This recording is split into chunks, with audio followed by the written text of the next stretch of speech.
La bonté de Dieu n'est pas une faiblesse. Certes, nous avons un Dieu riche en bonté et lent à la colère, mais cela ne veut pas dire qu'il en manque ou encore il est incapable de punir. La Bible nous précise clairement qu'il est lent à la colère et non qu'il manque de la colère. Souvenez-vous de toutes les fois où il a puni le monde. Souvenez-vous de Sodome et Gomorrhe. Souvenez-vous de toutes les fois où il a puni des personnes dans la Bible. David, Ananias et Saphir et tant d'autres. L'avantage, c'est que la bonté de Dieu est liée à sa fidélité, est liée à sa nature.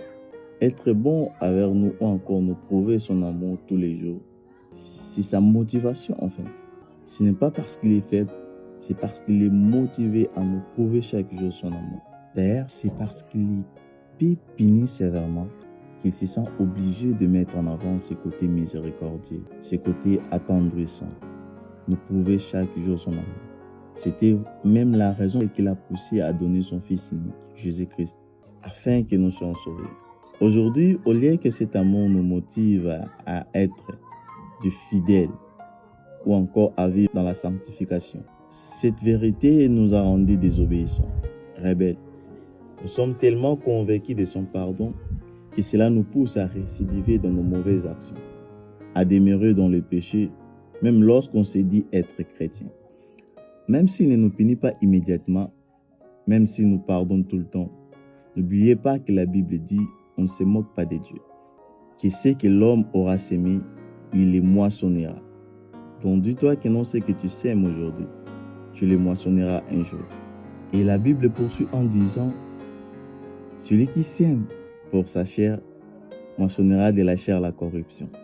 Mais celui qui sème pour l'esprit moissonnera de l'esprit la vie éternelle. Au lieu de finir par regretter, je te conseillerais de t'efforcer à vivre dans la sanctification. De prier Dieu afin qu'il t'aide à te débarrasser de tout ce qui t'empêche de vivre pleinement ta vie chrétienne. Qu'il libère ton âme de cette corruption, de cette vie de péché.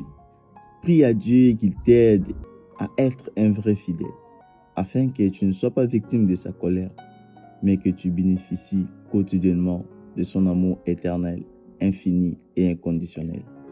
Que l'Éternel vous bénisse.